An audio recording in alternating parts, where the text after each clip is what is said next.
అదే RTV app వార్తల్ని క్షణాల్లో చదివే అవకాశం ఉంటుంది. ఒక న్యూస్ పేపర్, ఒక టెలివిజన్ ఛానల్ మీ చేతుల్లో ఎప్పుడు ఉంటాయి.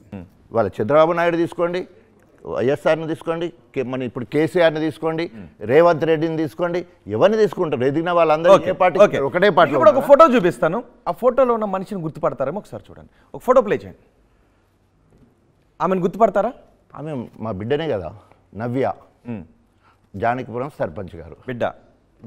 ఓకే, మీ నియోజకవర్గ బిడ్డ. ఒకసారి ఆవిడ ఏమందో కూడా విందాం, ఒకసారి ప్లే చేద్దాం. మేము ఇంతకుముందు మీకు ఎమ్మెల్యే నుంచి కొన్ని బెదిరింపు కాల్స్ వస్తున్నాయి అని చెప్పారు, ఇప్పటికీ వస్తున్నాయి అని అంటున్నారు. నిజంగా కూడా నాకు ఏదన్నా జరిగితే నా పక్క కూడా కొంతమంది ఉన్నారు, నేను దేనికైనా తెగిస్తా అని ఇంతకుముందే మాట్లాడారు.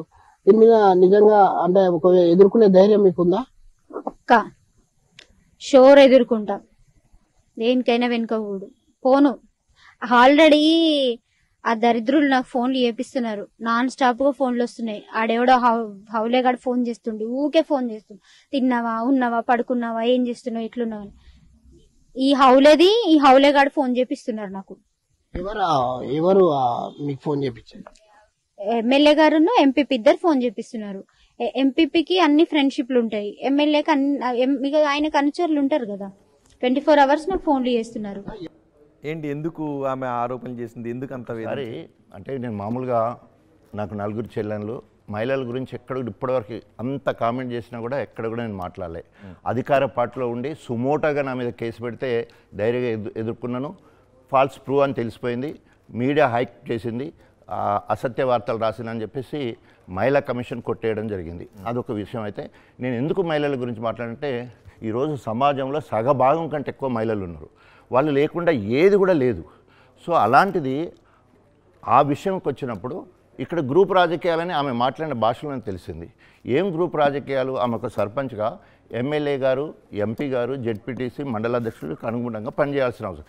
పార్టీకి వ్యతిరేకంగా పోయి వేరే అంటే కడియం శ్రీ ఉదాహరణకి కడియం శ్రీరాంకంగా పనిచేస్తే వీళ్ళు ఎందుకమ్మా నువ్వు సర్పంచ్గా నీకు టికెట్ ఇచ్చింది ఎమ్మెల్యే గారు, ఇటు వస్తే రేపు రాబోయే రోజుల్లో ఎంపీపీ అవుతానికి, జెడ్పీటీసీ అవుతానికి, లేకపోతే మండలాధ్యక్షులు అయితే అనేక రకాల అవకాశాలు ఉంటాయి. దాన్ని ప్రలోభాలు అనుకోవచ్చు, రకాలు ఏమనుకోవచ్చు. రాజకీయాలలో ఒక పార్టీ నుండి ఒక పార్టీకి వచ్చినప్పుడు ఓ గ్రూప్ నుండి ఇంకొక గ్రూప్కి రావాలన్నప్పుడు తప్పకుండా. కానీ ఆమె మీపై చేసిన ఆరోపణ లైంగిక పరమైన కరెక్ట్ చేసిన రాజకీయ వేధింపులు ఉన్నాయి. లైంగిక ఏం చెప్పిందాం ఇప్పుడు మీరు విన్నారు? లైంగికంగా కనీసం చెల్లన్న బిడ్డన్న ఈరోజు సైకిల్ మూట మీద సొంత అన్న చెల్లెలు పోతే కూడా ముండ కొడుకులు ఇష్టం ఉన్నట్టు కామెంట్ చేస్తూ ఉన్నారు. ఈరోజు అది శాటిలైట్స్ కావచ్చు, యూట్యూబ్ ఛానళ్ళు కావచ్చు, చిన్న చిన్న ఛానళ్ళు దాని హెడ్డింగ్ చూస్తేనే మనకు లోపల పోతే ఏమున్నది, కానీ హెడ్డింగ్ మాత్రం ఇష్టం మన అయ్యే జాకెట్ లెక్క పెట్టుకుంటున్నారు. విధవలు నిజంగా సమాజంలో చీడపురుగులు. నవ్యకు మీకు మధ్య ఎటువంటి వివాదం లేదా? రాజకీయపరమైన వివాదం తప్ప? అంటే రాజకీయపరమైన వివాదాలపై ఇంకోటి ఉండటానికి ఆస్కారం లేదండి.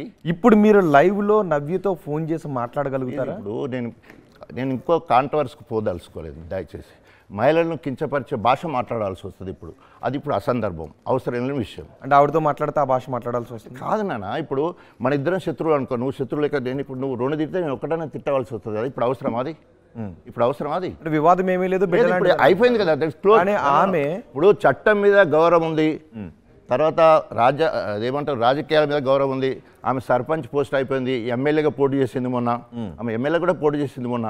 ఎస్సీ మాదిగ ఓట్లు కడియం శ్రేణి పడటట్లేవని చీల్చాలని ఎమ్మెల్యే కూడా పోటీ చేసింది. కడియం శ్రేణి పంపించిన దూత లెక్క వచ్చింది. మహిళా కమిషన్ అయిపోయింది, దానికి సంబంధించిన జడ్జిమెంట్ వచ్చేసింది, చాప్టర్ క్లోజ్. దాని గురించి మాట్లాడితే మళ్ళీ వివాదకి వెళ్ళిపోతుంది. ఎందుకు చెప్పండి? అంటే మీరు కొంత డిస్కస్ అనొచ్చు. ఓకే వద్దన్న కదా ప్లీజ్. ఓకే నవ్య విషయాన్ని పక్కన పెడదాం. 5 శతాబ్దాల మన అయోధ్య రామ మందిరం కల సాకారం చేసిన శ్రీ ప్రధాని నరేంద్ర మోదీ గారి సందేశంతో బీజేపీ విజయ సంకల్ప సభ మీ ముందుకు వస్తుంది. ఫిబ్రవరి 20 మంగళవారం ఉదయం 11 గంటలకి భైంసా, తాండూర్, భువనగిరి, మక్తల్ నుండి యాత్రలు ప్రారంభం. తరలి రండి లక్షలాదిగా. వికసిత్ భారత్ సంకల్ప సహకారంతో తెలంగాణ భాగస్వామ్యాన్ని పెంచండి. మళ్ళీ మోదీ గెలవాలి, మన ప్రధాని కావాలి.